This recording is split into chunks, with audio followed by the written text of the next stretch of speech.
invite you to turn in your copy of God's Word to Mark chapter 10. Whether you have your Bible or your iPhone or your iPad or whatever it is you're utilizing, Mark chapter 10. And I want to ask you a question as we start this morning. How many of you, when you begin to look across the landscape of your life, you would be honest enough to say this morning, there is an area in my life that I desperately need a breakthrough from God? I know there is for me. Today I want to speak to us. I want us to see in a narrative of the New Testament a story that shows us a man that got a breakthrough. And I believe if we can follow the model of his life, there are breakthroughs that are waiting to happen in our own lives today. But let's read the scripture together as we get started. Mark chapter 10, verse 46. This man has become one of my heroes. It says, and they came to Jericho, verse 46. And they came to Jericho. And as he was leaving Jericho with his disciples and a great crowd, Bartimaeus, a blind beggar, the son of Timaeus, was sitting by the roadside. And when he had heard that it was Jesus of Nazareth, he began to cry out and say, Jesus, Son of David, have mercy on me. And many rebuked him, telling him to be silent. I love this part. But, look at your neighbor and say, but. He cried out all the more, Son of David, have mercy on me. I love this next three words. And Jesus stopped and said, call him. And they called the blind man, and they called and said, the blind man is calling you. And they said, take heart, get up, he is calling you. And throwing off his cloak, he sprang up and came to Jesus. And Jesus said to him, what do you want me to do for you? And the blind man said to him, Rabbi, let me recover my sight. And Jesus said to him, go your way. Your faith has made you well. And immediately he recovered his sight, followed him on the way. May God bless the reading and the preaching of his word. You may be seated this morning. One of our favorite things, I have 4 kids. I tell people their names are Any, Mini, Miny, and It because there ain't going to be no Mo, I promise you, all right? I've got 3 boys, a 19-year-old, a 16-year-old, and one that's about to be 15. I tell you, pray for me. It is constant battle in my house between those boys. And then God allowed us the privilege of adopting our daughter from Uganda about 11 years ago. And so our family is complete, and man, things are busy.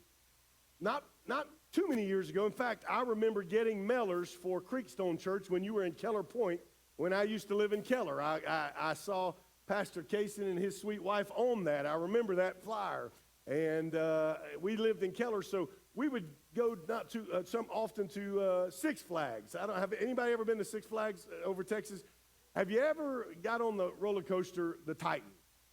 It is like the mecca of roller coasters, man. It like took the place of the Texas Giant, and it is the highlight of a trip to Six Flags. Well, when my boys were little, we would go, and my oldest son, he was a daredevil. He would ride with me, and every time we would go straight to the Titan, because my second son, now he's this big monster, 16-year-old fire engine red hair. Man, he is. I don't mess with him anymore. He can take me, all right. But we would go, and every time he would fall just short of the measuring stick. You had to be a certain height.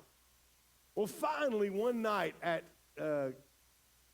Christmas in the park, holiday in the park, we get there, it's nighttime, it's a beautiful night. We get into the park, we go straight to the Titan, and for the first time ever, my second son, his name's Carter, could ride the Titan. And I said, Carter, this is what we've been waiting on, man. Tonight is the night.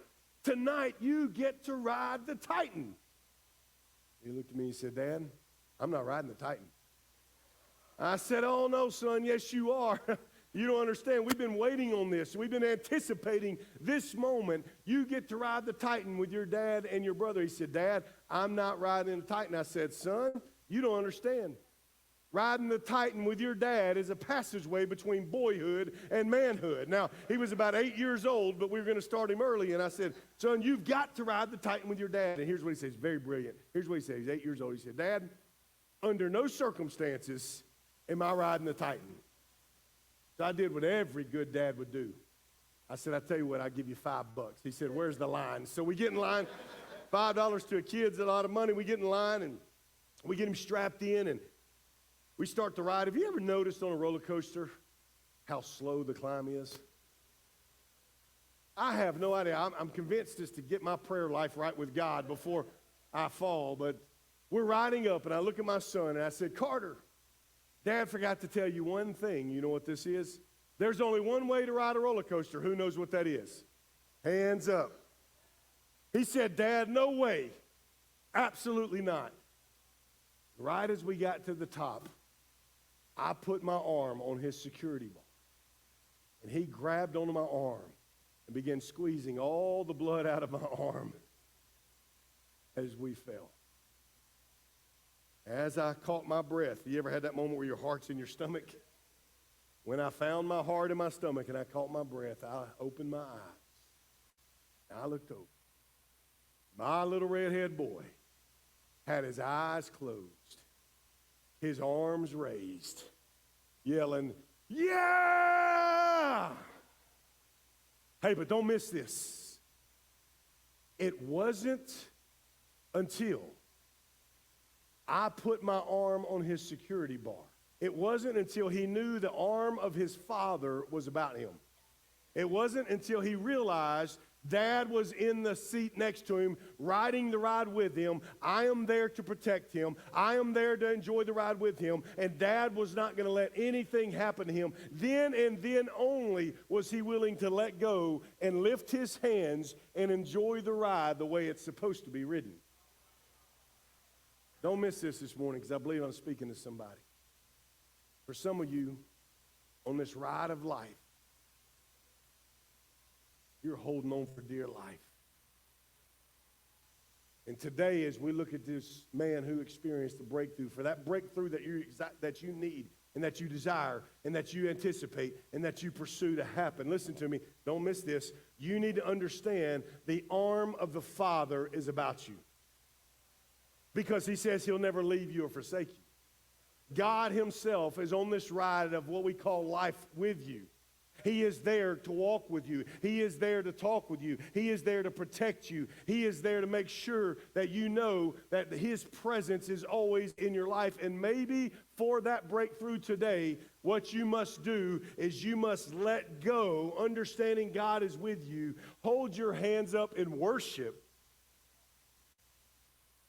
and go through this thing we call life the way it was intended. Fully trusting God. Mark chapter 10 is one of my favorites. He's become a hero. For short today, we'll just call him Bart.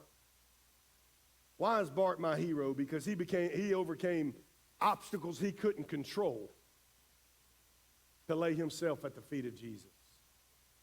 He had a breakthrough that he desperately needed.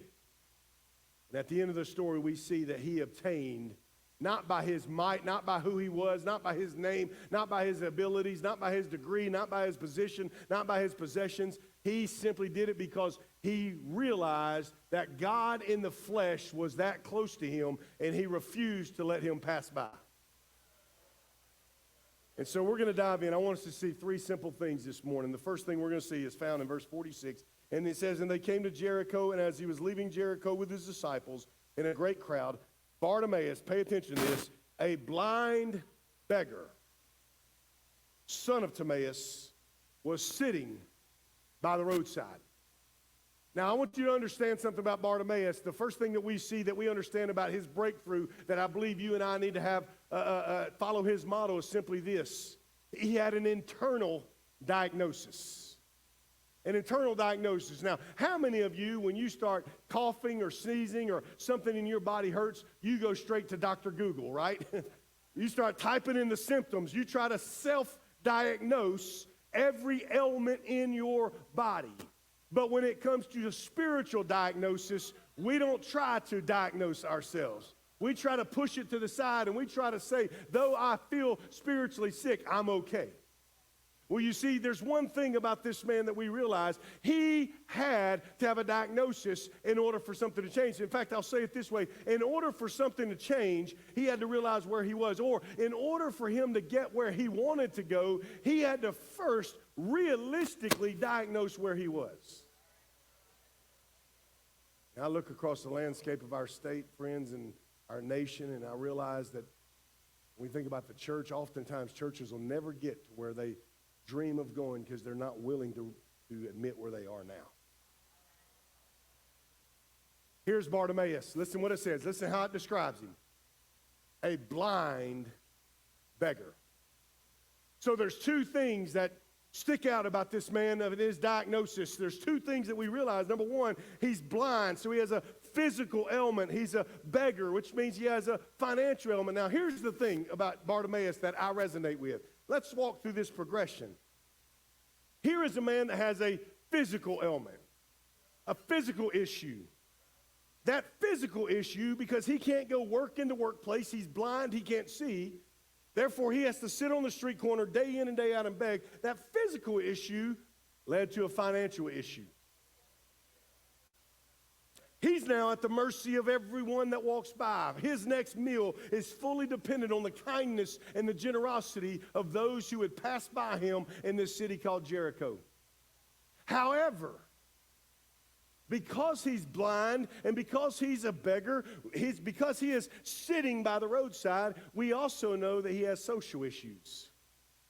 You see, no one wants to associate themselves in this day with a blind person. No one wants to associate themselves with a beggar, someone who socially has been outcast, someone who says he's not worthy to be in society. You just stay on your street corner and your entire life depend on the kindness and generosity of others. So here is a man that had a physical issue that led to a financial issue, that because I feel like I am Bartimaeus, if I have a physical issue and a financial issue, I'm going to have some social issues. Not only that, but I can't speak for Bartimaeus, but I know if I had a physical issue that led to financial issues that led me to be a social outcast, and I had social issues, let me tell you what else I'm going to have. I'm going to have emotional issues. God, what's wrong with me? Why am I like this? Why did you have to make me blind? I tell you what, I'm going to sit on a corner of pity party for me, and I'm going to sit there day in and day out, and I'm going to beg for money, but I'm going to realize I'm no good in society. I'm no good here. I'm blind. I'm a beggar. I have social issues. Now I have emotional issues. Now let me tell you, I can't speak for Bartimaeus, but if he's anything like me, if I have a financial issue that leads to a physical issue that leads to a financial issue, that leads to a social issue, that leads to an emotional issue, you know what that's going to ultimately lead to? A spiritual issue. So I think it's simple to say Bartimaeus had issues. But before Bartimaeus could have his breakthrough, he had to realize he had issues.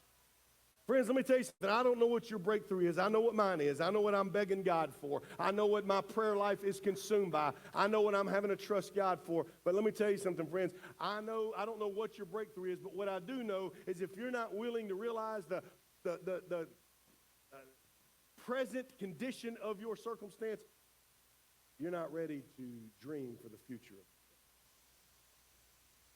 So here we see Bartimaeus. He has an internal diagnosis, a realistic diagnosis. But there's a second key, and this is the one that I want us to spend most of our time on today. There's a second key that Bartimaeus has to his breakthrough, and it is a radical desperation. A radical desperation. So here's Bartimaeus. Every day of his life, he gets up, and all his day consists of is going to his street corner that he has claimed and putting out his blanket and putting on his cloak and sticking out his hand, begging for money, begging for generosity. And every day he goes to that street corner, and every day it's the same over and over again. Can I have some money? Can I have some money? I can do nothing else. I can add no other value to this world. If I can, please just give me some money. However, something changes one day. I want you to see this. And when he had heard that it was Jesus of Nazareth, he began to cry out, saying, Jesus, Son of David, have mercy on me. So every day of Bartimaeus' life, he gets up, he goes to the street corner, he begs. But on this day, it was different from any other day. On this day, he goes and he sits down on the dusty street corner there in Jericho, and he begins begging, and all of a sudden, out of nowhere, old Bart begins to hear the rumble of sandals on the street. Because Jesus, when he traveled, usually there was an entourage, multitudes. And if you can picture with me, I was in the streets of Jericho last year. If you can picture with me, him just sitting on his street corner, and all of a sudden, through the dusty streets, there's the rumble of sandals. There's the elevation of dust in the city, and there's a buzz in the air. There's conversations, people whispering, saying, who's here? And people saying, you got to go see this guy. And Bartimaeus is on his street corner, and he can't see. So if you can imagine, he's just sitting there on his street corner, and all of a sudden, he begins to ask people as they walk by, not for money, but, hey, what's going on? What's changed? What's different? I hear the noise, and all of a sudden, somebody runs over and says, oh, Bart, get this, man. This Jesus guy is in town. Hey, Bart, they say he's the Son of God. Bartimaeus, they say he's caused the deaf to hear. They say he's called the sick to just rise. In fact, Bartimaeus, they say he's caused the lame to walk. And Bart, are you ready for this? They've even said that he's caused the dead to live again. And he sees. What does it look like then, Adam? You see, what was different about this day is that Jesus was walking by. Bartimaeus had to have thought to himself, you know, I've gone to the doctors. They can't do anything for me. You know, I've gone to the bankers. They won't finance anything for me. You know, I've gone to the counselors, and they haven't been able to help me. You see, I've exhausted every resource I can. But if this guy that is walking through is truly the Son of God, then I absolutely reject the opportunity for God in the flesh to get this close and pass me by. I refuse to sit on my street corner and let Jesus walk by in my community, and me, I not dare to ask him to heal me. See, it was a radical desperation that began to take shape. So what happens? Bartimaeus gets up off his street corner, and here's what he says. Jesus, Son of David, have mercy on me. Now picture this with me. Now remember, Bartimaeus is blind. He can't see where Jesus is. He can only feel the energy of the city, of the buzz of the city. And so I only imagine Bartimaeus standing on his street corner and just turning all around. Jesus, Son of David, wherever you are, have mercy on me. See, there's a desperation that's going to take place. See, for that breakthrough in your life, you have to first admit where you are to get where you need to go, to have an internal diagnosis. But secondly, you must have a radical desperation. You see, here's what happens. He realizes he's been sitting on that street corner every day, and if something radical doesn't happen, that is his life. That is a life he didn't want. He was sick of having those physical and financial and social and emotional and spiritual issues. He was sick of sitting on that street corner. So he rises up. He yells out to Jesus, Son of David. And then what happens? Interesting. But many rebuked him, telling him to be silent. Friends, let me tell you something. I've been walking with God for a long time now. I've been serving the church a long time now. Here's what I can guarantee you. If something in your life, you begin to sense something's changing because God is moving in your life, let me tell you something. The louder you get about your faith, the louder the critics will get in your life. Here is this guy with the opportunity for his life to change. You would have thought those who have been kind and generous and gracious would have said, Bart, let us get you over to him on the front end. But no, they come to him and say, Bartimaeus, be quiet. You're embarrassing us. Bartimaeus, you're an outcast, man. You're a nobody. You're a beggar. You're blind. You just sit on your street corner and stop crying out to him. There is no way that Jesus of Nazareth is going to stop to deal with somebody like you. Here he was, desperate for a breakthrough. desperate for God to do something. But yet the voices of the critics begin to enter.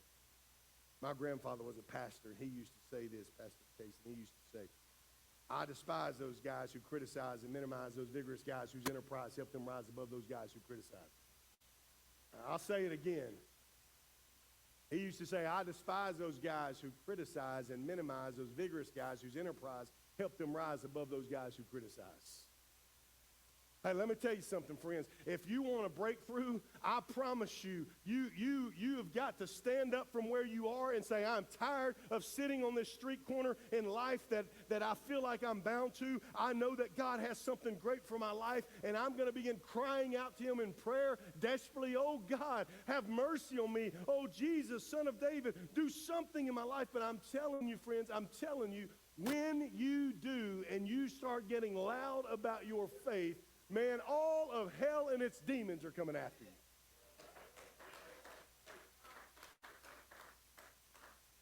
But watch what happens. I said, Bartimaeus, shh. Embarrassing. Bartimaeus, shh. He's not coming over here. And here's what I love about that. This is why he's my hero. Bart, be quiet. Be silent. But he cried out all the more. Bartimaeus said, you know what, guys, you've never done anything for me, but he could.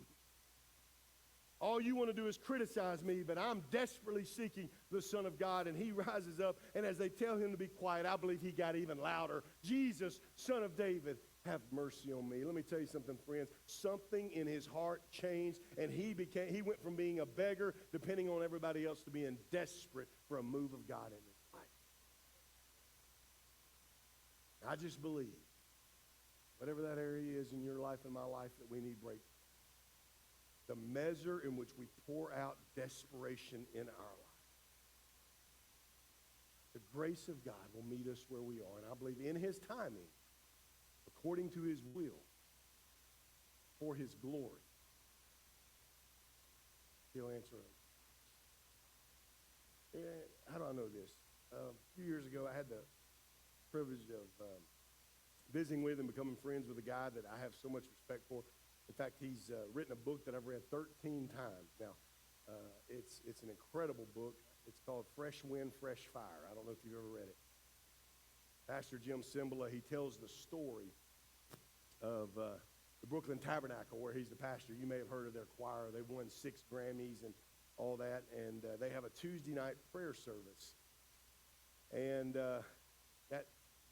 that church had gotten down about a dozen people many years ago, and Pastor Jim was in the heart of Brooklyn. It was riddled the area was riddled by drugs and gangs and violence and prostitution, and it was just a desperate situation. And he felt so much burden, and there was only about a dozen people left, that he went to Florida, and he got on a boat, and he got out in the middle of the boat, and he said, God, I can't do this. And there was some desperation in his heart. God, I can't do this. God met him right there on that boat, and God whispered into his heart, Jim, here's what you do. If you'll lead my people to pray,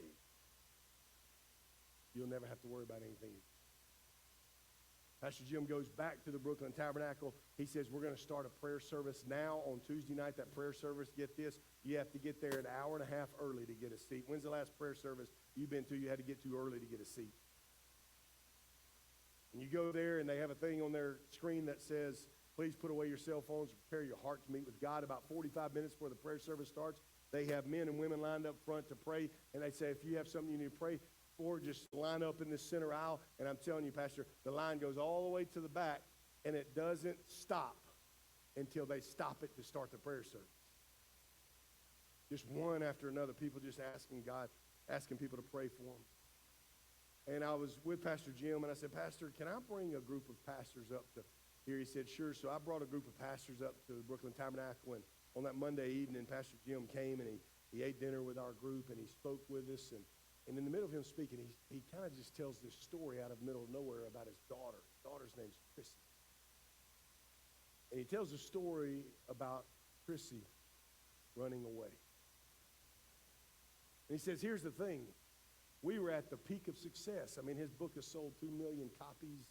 They've won 6 Grammys as a choir. Their prayer service has people that fly in from all over the world to be at it. I mean, he's asked to speak anywhere and everywhere. And he said, man, if you looked at our life and our ministry, you would think, goodness gracious, they're successful. He said, but nobody knew behind the scenes of all that, our family was falling apart.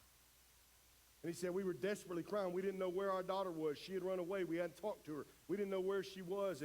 And we just began praying and praying. And he said, one night at choir practice, Pastor Jim's wife, Carol, Simba leads the choir. And they were at choir practice. And a young lady walks in and slips Miss Carol a note. And she opens the note and it says, Miss Carol, I think we need to stop everything and pray for Chrissy right now. So the choir just stopped what they were supposed to be doing, and they got on their knees. They began begging God, oh, God, would you bring her home? God, would you keep her safe? And they began crying out to God. And Pastor Jim said, I was at home on that Wednesday night or Tuesday night, whatever it was, and he said, Carol comes home, and she walks in, and she looks at me, and she says, Jim, I don't know how to explain this, but it's over.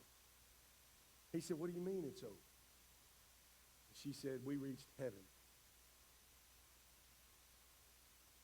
She said, I believe God heard our cries. So they embraced and they cried and they prayed together and they went to bed. And he says, the next morning we got up and we were making our coffee. And all of a sudden there's a knock on the door. He said, we go to the door, and he said, I open it up, and there at my door is my precious little girl on her knees, just weeping, crying, saying, oh, Daddy, I need you to forgive me. I've been running from God. I've been doing things the way that I want to do. But Dad, I need you to forgive me. And he picks his little daughter up and he brings her into his arms and he says, baby, it's going to be okay. It's going to be okay. You're home. All is well now. And she pushes away from him. And here's what she looks at him and says, Daddy, I need you to tell me who was praying for me last night. He said, what do you mean? She said, about this time, which was the time the choir started practice, she said, God just came all over me. She said, I began to feel convicted of my sin. I began to feel convicted that I had run away. And she said, I got on my knees right then and there last night, and I surrendered it all to God, and I knew I needed to come home. I got forgiveness from the Lord, and I knew I needed to come home and get forgiveness from you and from Mom. And today, Dad, I'm asking you, would you forgive me? I'm right with God, and I want to be right with you. Hey, listen to me. Today, Chrissy is a pastor's wife. Her husband pastors the Chicago Tabernacle.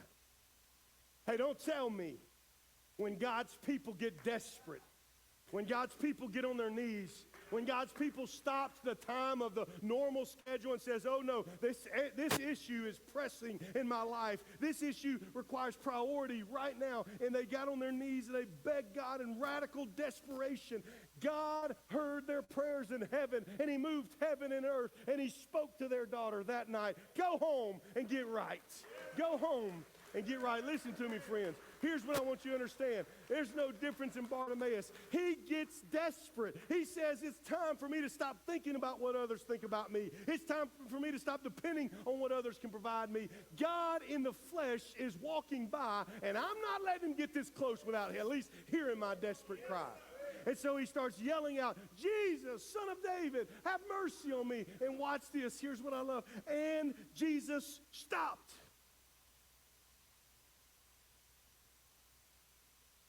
Man, I don't know about you, but there's some things in my life I just need Jesus to stop for a moment. And he says this. Jesus stopped and said, call. Now watch what happens. And they called the blind man, saying, take heart, get up, he is calling you. Now wait a second. Weren't those just the people who were telling him to be quiet? Oh yeah. The very people in his life that wanted to criticize, now that they see that Jesus is calling him, they want to be a part of the posse. They want to be a part of the group. They want to be a part of the, hey, let us take you over to Jesus now.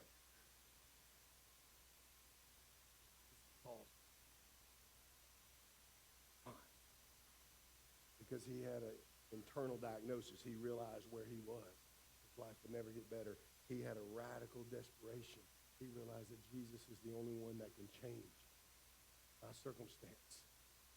And so he got up off his knees, off his street corner, And he said, no matter what people say, I'm going to cry out for God. No matter when they tell me to be silent, I'm going to cry out all the more because they can do nothing for me, but Jesus can do everything. So he leads us to a third place. And that was an immediate decision. What do you mean? Look what happens. It says, take heart. Get up. He is calling. Verse 50. And throwing off his cloak, he sprang up. He came to Jesus. Let me tell you two significant things about this. The cloak in this day would have identified them. The cloak was an identity marker. So for him to be a blind beggar, to him to be a social outcast, he would have had a certain type of cloak that when people saw that, they knew this guy was an outcast. They knew this guy was a beggar. They knew that he was no good to society. And so listen to what happens. He throws off his cloak, and I love what it says. The second thing, he springs to his feet. So here in the life of Bartimaeus, he realizes my life will never change if I keep staying on my street corner where I'm comfortable with what I know. He cries out to Jesus, who's walking through town, and he overcomes obstacles, and he overcomes those who are criticizing him, and he yells out, and he gets the attention of Jesus. Now what? When Jesus stops and calls him, now what do you do? Why? Because there's no guarantee Jesus is going to do anything for him. So in his mind, he had to realize, I've got to get off of my street corner, cross the road in faith to a situation that I believe can change my life, but there's no guarantees. And I love what happens. It says he gets up and he throws off his cloak. The way I like to think about it for my own life is that cloak is what identified him as no good, as blind, as a beggar, as poor, as all these things, different words you can use to describe him. And he gets up and he throws off that identity that has chained him to that street corner. And he walks across the street in faith with no guarantees or no promises, simply saying, I'm so tired of being bound to that street corner of struggle, and yet I'm going to cross the street of faith. And I love this. He springs to his feet. I'm going to be honest with you, Pastor. I could spring a lot better before I had back surgery. That's why I didn't sit down a minute ago to illustrate that. I don't know if I can get up. But here he is on that corner where he's comfortable. That corner where his identity is in place. That corner that he knew he had to come, he could go and fall back on every day. But yet, when Jesus called, he had to make an immediate decision. Here was the decision. Do I stay where it's comfortable? Do I stay where I know I can get a little each day? Do I stay under the identity of a blind beggar, hopeless, with no future?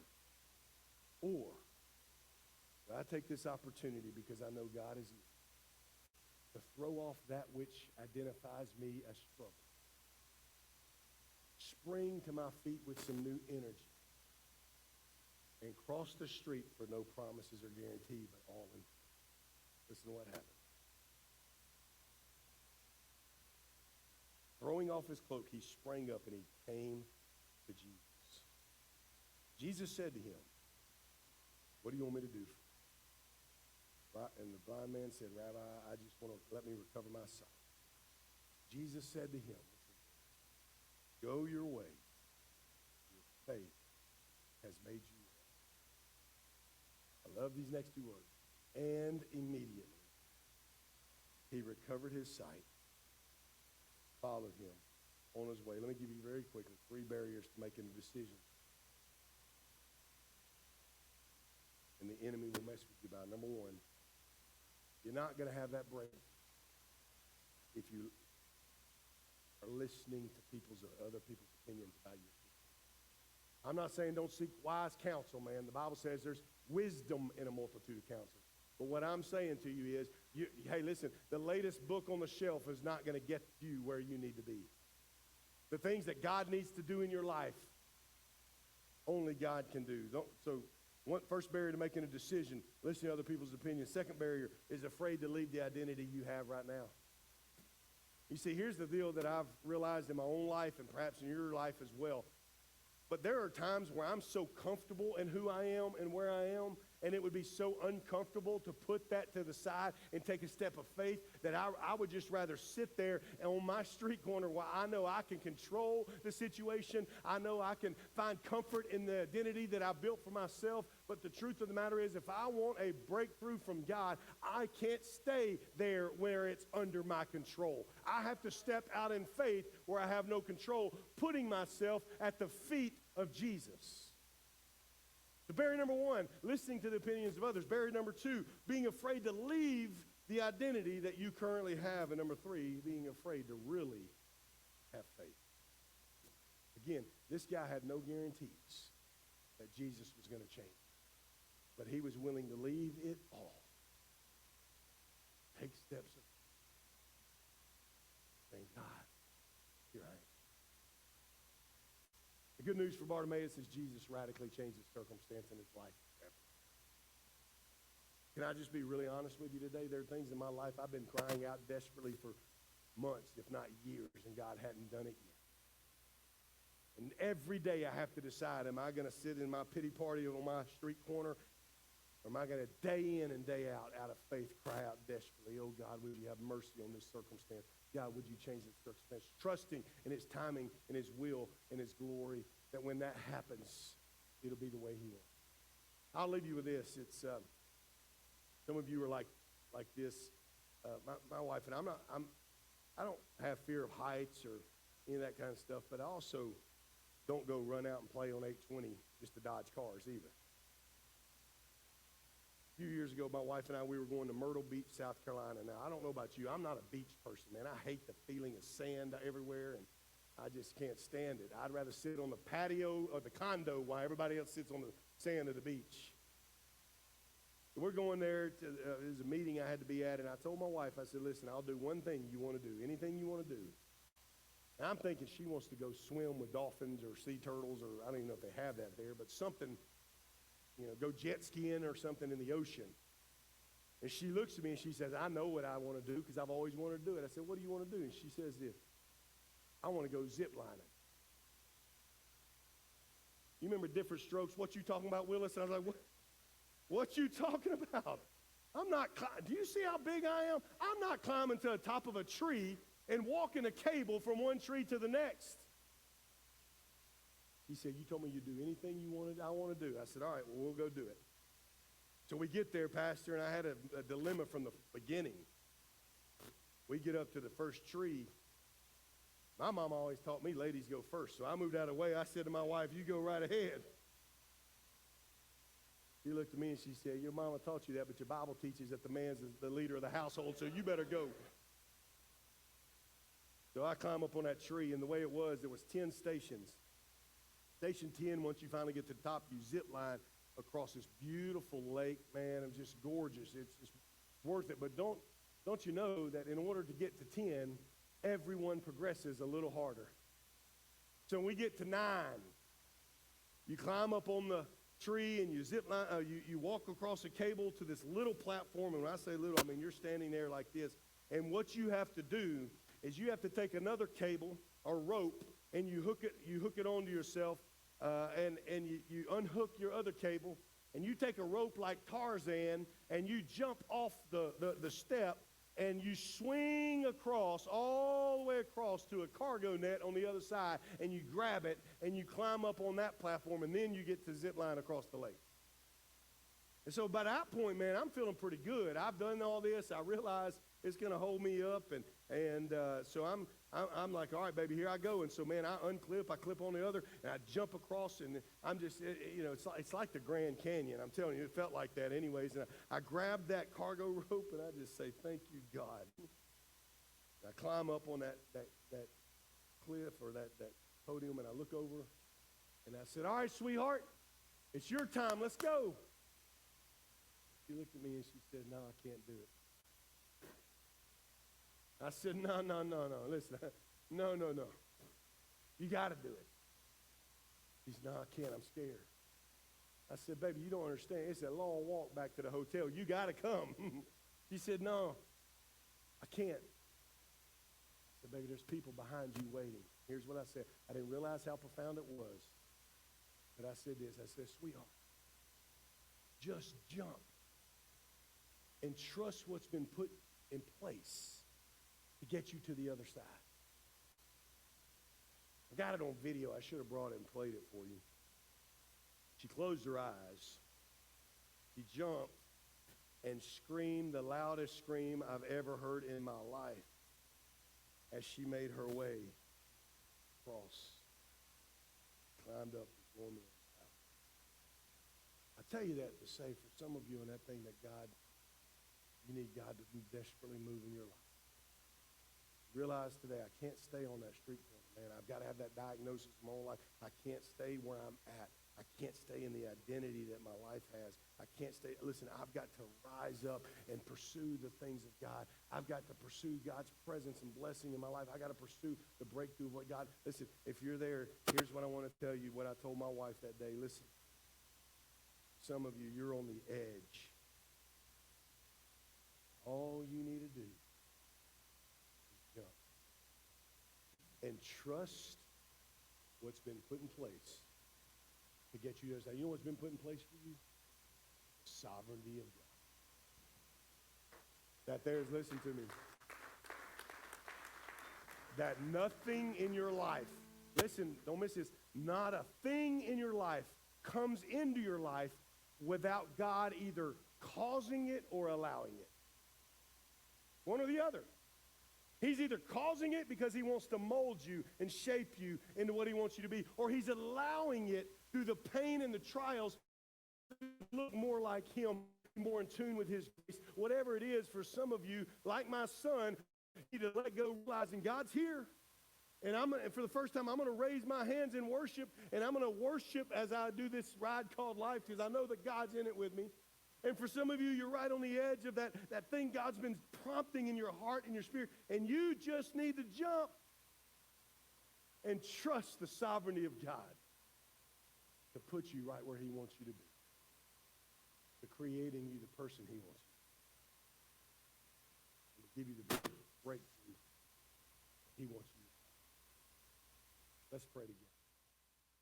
I certainly want to say this morning. If you're here